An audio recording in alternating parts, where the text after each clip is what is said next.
नमस्कार, KP news 24/7 में आपका स्वागत है। मैं हूं अश्विनी आपके साथ। आइए सबसे पहले देखते हैं आप मुख्य समाचार। बीदर के लेबर कॉलोनी का निवासी शिजाउद्दीन ने आज मीडिया से बात करते हुए मार्च में अपने ऊपर हुए हमले के संबंध में बताया। कर्नाटक यौन उत्पीड़न मामले में गिरफ्तार जेडीएस सांसद प्रज्वल रेवन्ना की मां भवानी की बढ़ी मुश्किलें, एसआईटी पूछताछ के लिए पहुंची। शत्रु करवा रहे हैं भैरवी यज्ञ, कर्नाटक के डिप्टी सीएम का दावा। केरल सरकार ने किया खारिज, आरोपों को बताया निराधार। पीएम मोदी की ध्यान साधना पूरी, 45 घंटे विवेकानंद रॉक मेमोरियल में रहे तल्लीन। राजस्थान के डूंगरपुर जिले की बेड़सा पंचायत के रामसोर गांव के ग्रामीणों ने जनता जल मिशन योजना के काम में हुई गड़बड़ी व पेयजल समस्या को लेकर किया प्रदर्शन।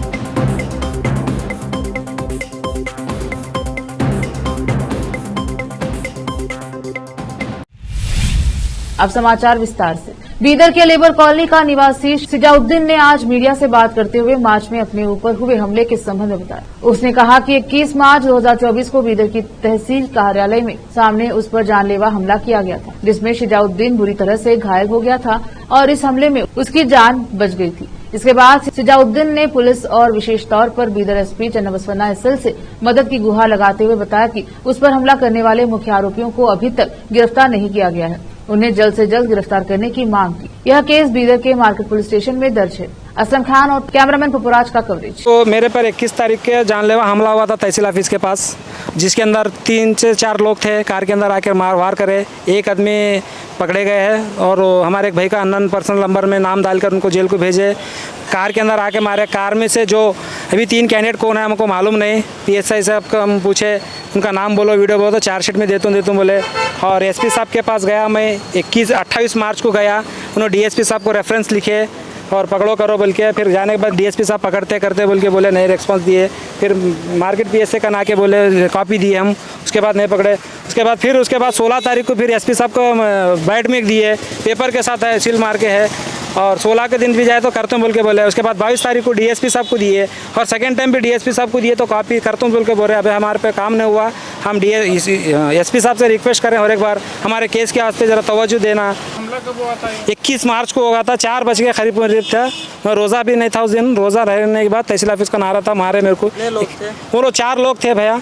और मैं एक जो कार में से आया था, एक को पकड़े, एक हमारे भाई को पकड़े। हमारे भाई उस दिन केस में भी नहीं थे, वीडियो में नहीं थे, कुछ नहीं था। हमारा भाई का नाम भी नहीं डाले थे हम। हमारा भाई का नाम छुप डाल के उनको भी जेल को डाले। फिर उन्होंने बेल हो गई। अभी एक आदमी जेल में है। बाकी के जो मेन आदमी है कार के अंदर थे वो कौन है हमको नहीं मालूम।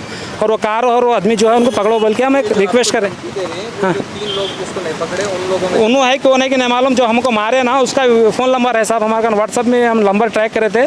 उनका वीडियो कॉलिंग है, 5 बार कॉल करे हमको, ये प्रूफ के साथ है। गाड़ी नंबर क्या है? वो गाड़ी का नाम है MH26 है और AF 300 गाड़ी का नंबर है। हमको ये इसका सेटिस्फाई, हम ये नंबर भी जाके टाइप करा के दिया, 16 तारीख को भी दिए हम। उनका नाम फिर चार्जशीट में, उनको तो उनका नाम नहीं मालूम, फिरदौस खान बोल के चार्जशीट में बताया गया उनका नाम। एसपी साहब क्या बोले, डीएसपी साहब को दिए, डीएसपी साहब को रेफरेंस करे उन्होंने, तुम जाकर बोलो। 3 मरतबा गया हूँ मैं एसपी साहब के पास भी। हम एसपी साहब अच्छे आदमी है बोल के पूरा बीदर बोला, एसपी साहब का जो तुम्हारा काम होता है, एसपी साहब का जो तुम्हारा काम होता है बोल के। हम एसपी साहब के पास भी 3 बार गए। उन्होंने बोले डीएसपी साहब का जो आपको बोले बोल के सिग्नेचर करके दिए उन्होंने। आपका नाम? मोहम्मद शिजाउद्दीन है, लेबर कॉलोनी में। मेरे पे जो हमला हुआ था 21 तारीख को 307 केस का, रमज़ान के महीने में। जब से मैं कंटिन्यू आ रहा हूँ साहब, पूछ रहा हूँ लेकिन नहीं पकड़ रहे साहब। हम गुजारिश करें पकड़ना बोल के। कर्नाटक यौन उत्पीड़न मामले में गिरफ्तार जेडीएस सांसद प्रज्वल रेवन्ना की मां भवानी रेवन्ना की मुश्किलें भी बढ़ने वाली हैं। दरअसल यौन उत्पीड़न मामले की जांच के लिए गठित एसआईटी आज भवानी रेवन्ना से पूछताछ के लिए उनके होले नरसिंहपुर स्थित आवास पहुंची। एसआईटी ने प्रज्वल रेवन्ना मामले में पूछताछ के लिए भवानी रेवन्ना को नोटिस जारी किया था। नोटिस के तहत 1 जून को भवानी से पूछताछ की बात कही गई थी। एसआईटी के नोटिस के खिलाफ भवानी रेवन्ना ने स्थानीय कोर्ट में अपील की, लेकिन कोर्ट ने भवानी रेवन्ना की याचिका खारिज कर दी। प्रज्वल रेवन्ना के अश्लील वीडियो के मामले में उसके पिता एचडी रेवन्ना भी गिरफ्तार हो चुके हैं और फिलहाल जमानत पर हैं। केरल सरकार ने कर्नाटक के उप मुख्यमंत्री डीके शिवकुमार के दावे को खारिज कर दिया, जिसमें कर्नाटक उप मुख्यमंत्री ने दावा किया था कि मंदिर में अनुष्ठान में पशुओं की बलि दी गई थी। शनिवार को केरल सरकार ने दोहराते हुए कहा कि राज्य के उत्तरी हिस्से में किसी मंदिर के पास किसी पशु की बलि नहीं दी गई। केरल के मंत्री के राधाकृष्णन ने कहा कि शिवकुमार ने सीएम सिद्धरामैया और कर्नाटक की कांग्रेस सरकार पर राज्य के कन्नौज जिले के तलीपरंबा में राजेश्वर मंदिर के पास पशु बलि देने का आरोप लगाया है। उनकी यह टिप्पणी बृहस्पतिवार को कर्नाटक उप मुख्यमंत्री डीके शिवकुमार के आरोपों के बाद आई है। कर्नाटक उप मुख्यमंत्री ने दावा किया था कि केरल के एक मंदिर में शत्रु भैरवी यज्ञ नामक अनुष्ठान किया गया। इस अनुष्ठान में पशुओं की बलि भी दी गई। उन्होंने सिद्धरामैया और कर्नाटक की कांग्रेस सरकार पर निशाना साधा था। हालांकि यह आरोप किसी का नाम बताए बिना लगाया गया। उन्होंने कहा था कि कर्नाटक में कुछ राजनीतिक लोग यह अनुष्ठान को करवा रहे हैं। इसके लिए अघोरियों, तपस्वी शैव साधुओं का मठवासी संप्रदाय से सलाह ली जा रही है। यौन शोषण के आरोपी प्रज्वल रेवन्ना की गिरफ्तारी के साथ कांग्रेस ने शनिवार को इस मामले पर प्रधानमंत्री नरेंद्र मोदी की चुप्पी पर सवाल उठाया और दावा किया कि वह पिछले 10 वर्षों में महिलाओं को न्याय दिलाने में विफल रहे हैं। यौन शोषण के आरोपों का सामना कर रहे जनता दल सेक्युलर के निलंबित सांसद रेवन्ना को जर्मनी से लौटने पर बेंगलुरु पुलिस टीम द्वारा गिरफ्तार किए जाने के कुछ घंटों बाद शुक्रवार को पुलिस हिरासत में भेजा दिया गया। बेंगलुरु की एक विशेष अदालत ने उन्हें 6 जून तक पुलिस हिरासत में भेज दिया। रेवन्ना को जर्मनी से आधी रात को बेंगलुरु पहुंचने के कुछ मिनट बाद विशेष जांच दल एसआईटी ने शुक्रवार तड़के गिरफ्तार कर लिया। वह 27 अप्रैल को देश छोड़कर चले गए थे।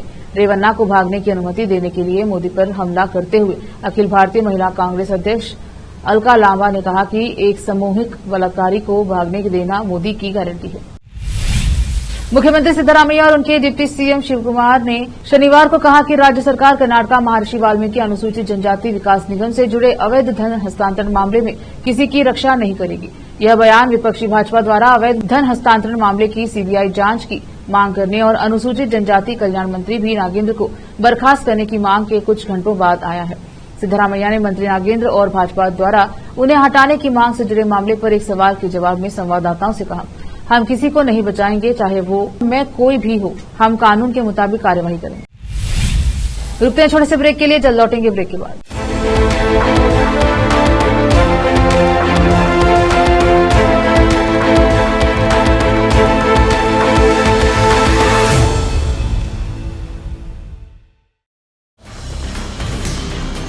हिंदुस्तान के हर कोने में हम हैं मौजूद। 24 घंटे हालात पर गहरी नजर, खबरों से जुड़े चुपते सवालात और आपको दिखाता है धार्मिक, सामाजिक, राजनीतिक, लोकल और इंटरनेशनल न्यूज की सबसे बेहतर कवरेज जो आपको रखती है हर पल बाखबर। देश और दुनिया भर की खबर के लिए देखते रहें केपी न्यूज 24/7। ब्रेक के बाद स्वागत है आपका, देखते हैं समाचार। कर्नाटक के मुख्यमंत्री सिद्धरामैया और उनके डिप्टी डीके शिवकुमार शनिवार को भाजपा द्वारा दायर मानहानि के मुकदमे में एक विशेष अदालत में दोनों को जमानत दे दी गई है। निजी मानहानि का मुकदमा जिसमें कांग्रेस नेता राहुल गांधी का भी नाम था, भाजपा के एमएलसी और महासचिव केशव प्रसाद द्वारा दायर किया गया था। शिकायत पिछले साल राज्य में पूर्ववर्ती भाजपा सरकार के दौरान भ्रष्टाचार दरकार के बारे में राज्य कांग्रेस द्वारा समाचार पत्रों में जारी किए गए विज्ञापनों के बारे में थी, जिसमें 40% कमीशन का आरोप भी शामिल था। प्रधानमंत्री नरेंद्र मोदी ने कन्याकुमारी में अपनी 45 घंटे लंबी ध्यान साधना पूरी कर ली है। पीएम ने यहां स्थित विवेकानंद रॉक मेमोरियल में सूर्योदय के समय सूर्य अर्घ्य देने के बाद शनिवार को तीसरे और अंतिम दिन अपनी ध्यान साधना शुरू की थी। सूर्य अर्घ्य आध्यात्मिक अभ्यास से जुड़ी एक परंपरा है जिसमें भगवान सूर्य को जल अर्पित कर उन्हें नमन किया जाता है। अधिकारियों ने बताया कि प्रधानमंत्री ने एक लोटे से समुद्र में सूर्य को जल अर्पित किया और माला जपी। इस पूरी साधना के दौरान पीएम मोदी भगवा वस्त्र पहने हुए थे और उन्होंने स्वामी विवेकानंद की प्रतिमा पर पुष्पांजलि भी अर्पित की। वह अपने हाथों में जाप माला लेकर मंडप के चारों ओर चक्कर लगाते भी दिखे। कन्याकुमारी सूर्योदय और सूर्यास्त के दृश्यों के लिए मशहूर है और मेमोरियल तट के पास एक छोटे से टापू पर स्थित है। प्रधानमंत्री ने 30 मई की शाम को विवेकानंद रॉक मेमोरियल में ध्यान साधना शुरू की थी और उन्होंने शनिवार शाम तक यह ध्यान साधना की है, या जब इसके 45 घंटे पूरे हो गए। गर्मी का टॉर्चर पूरे देश में देखने को मिल रहा है। घर से बाहर निकलते ही तपती धूप शरीर को जला दे रही है। हीट स्ट्रोक के मामलों में तेजी से उछाल आया है, जिसके कारण लोगों की मौत भी हो रही है। गर्मी से मौत के आंकड़ों में तेजी की भयावह तस्वीरें वाराणसी के मणिकर्णिका घाट पर कई दिनों से देखने को मिल रही हैं। यहाँ लाशों की लाइन लग गई है। आलम यह है कि शवों को जलाने के लिए लंबी कतारें लगी हुई हैं। मीडिया रिपोर्ट्स में यह दावा किया जा रहा है कि वाराणसी के प्राचीन शमशान घाट मणिकर्णिका पर लाशों की लाइन लग गई है। इसका सबसे बड़ा कारण प्रचंड गर्मी में तेजी से हो रही लोगों की मौत है। मणिकर्णिका घाट पर गुरुवार 30 मई को अंतिम संस्कार के लिए आने वाले शवों की संख्या में अचानक आए उछाल ने व्यवस्था को वेंटिलेटर पर डाल दिया। घाट पर 400 से अधिक शव लाए गए, जो सामान्य दिनों की तुलना में 3 गुना अधिक था। शमशान घाट की ओर से जाने वाली सड़क पर भारी जाम लग गया है। दिल्ली के मुख्यमंत्री अरविंद केजरीवाल की अंतरिम जमानत की मांग पर राउज एवेन्यू कोर्ट में सुनवाई पूरी हो गई है। फिलहाल केजरीवाल को कल सरेंडर करना होगा। कोर्ट 5 जून को अंतरिम जमानत पर फैसला सुनाएगा। ईडी ने अरविंद केजरीवाल का थोड़ी देर पहले का वीडियो कोर्ट को दिखाया है। इस वीडियो में केजरीवाल खरगे के घर पर बैठक के लिए जा रहे हैं। बता दें कि खराब सेहत और मेडिकल टेस्ट का हवाला देते हुए केजरीवाल ने 7 दिनों की अंतरिम जमानत मांगी थी। एसडी तुषार मेहता ने कहा है कि शुक्रवार को सीएम अरविंद केजरीवाल ने प्रेस कॉन्फ्रेंस कर कहा कि वो 2 जून को 3 बजे सरेंडर कर रहे हैं। यह कानूनी प्रक्रिया का दुरुपयोग है, हम आपत्ति दर्ज करवाते हैं। प्रवर्तन निदेशालय ईडी की ओर से कोर्ट में कहा गया कि दिल्ली के मुख्यमंत्री ने शुक्रवार को संवाददाता सम्मेलन में भ्रामक दावा किया कि वह 2 जून को खुद ही आत्मसमर्पण कर देंगे। इस पर केजरीवाल के वकील एन हरिहरन ने कहा है कि उन्हें इस बयान के बारे में जानकारी नहीं है। कोटा में रेलवे कर्मचारी की हत्या के पीछे उसकी पत्नी का ही हाथ था। पत्नी ने प्रेम प्रसंग के चलते पति को अपने रास्ते से हटाने का प्लान बनाया था। पत्नी के भाई ने साथ दिया। दोनों भाई बहन ने हत्या के लिए 5 लाख की सुपारी दी थी। पुलिस ने मामले में पत्नी समेत 5 आरोपियों को गिरफ्तार किया है। एक नाबालिग को भी पकड़ लिया है। बदमाश घर में घुसा और हत्या कर भाग गया। इसके बाद भी पत्नी को पता नहीं चला। इस कारण पुलिस को शुरुआत से ही पत्नी पर शक था। कोटा एसपी अमृता दुहान ने शनिवार सुबह 11 बजे मामले का खुलासा किया।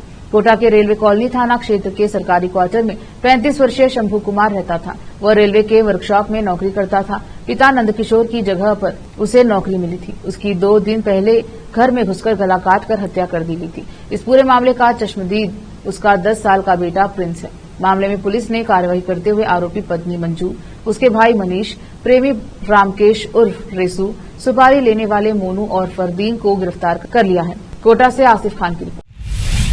वक्त एक और छोटे से ब्रेक का, जल्द लौटेंगे ब्रेक के बाद।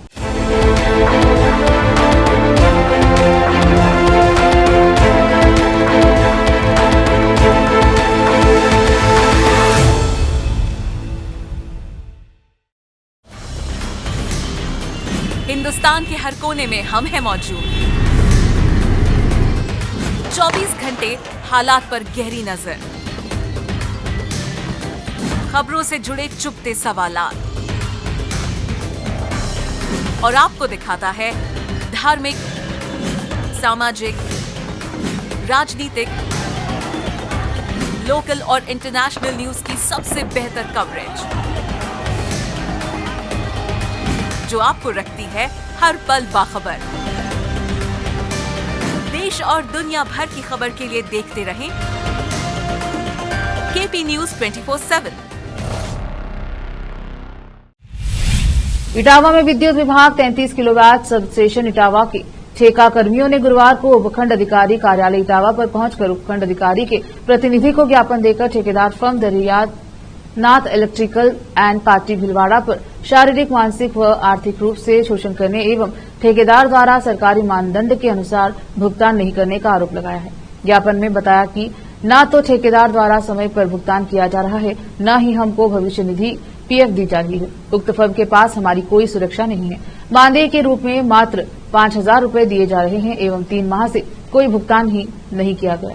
ठेका कर्मियों ने 1 जून से उक्त सहायक अभियंता ऑफिस इटावा के अंतर्गत आने वाली सभी 33 पावर हाउस से ग्रिड संचालक का अपना कार्य छोड़ने की चेतावनी देते हुए कहा कि 31 जून 2024 को सायंकाल 7 बजे के बाद 33 किलोवाट ग्रिड की हमारी कोई जिम्मेदारी नहीं रहेगी। अगर ग्रिड पर कोई घटना घटित होती है या विद्युत आपूर्ति ठप रहती है तो इसकी हमारी कोई जिम्मेदारी नहीं है। इटावा से जेके नागर की रिपोर्ट।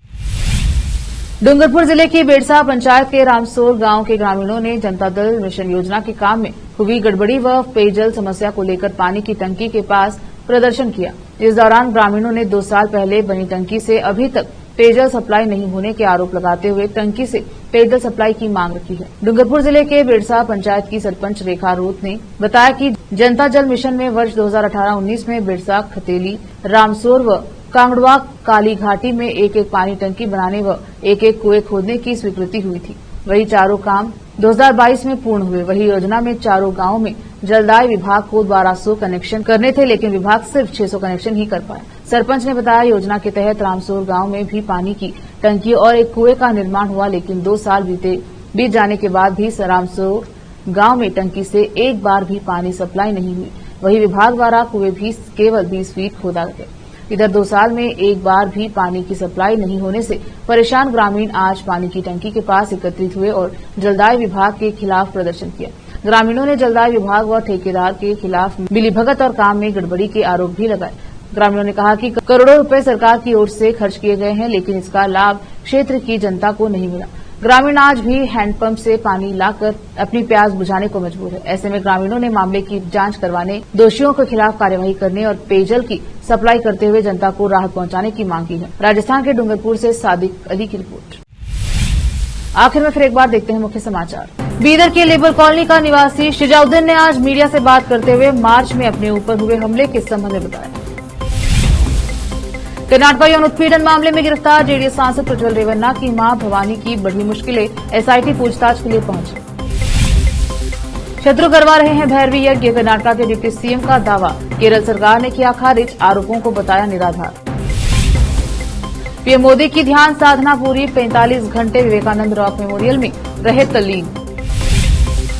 राजस्थान के डूंगरपुर जिले की बिरसा पंचायत के रामसोर गांव के ग्रामीणों ने जनता जल मिशन योजना के काम में हुई गड़बड़ी व पेयजल समस्या को लेकर किया प्रदर्शन।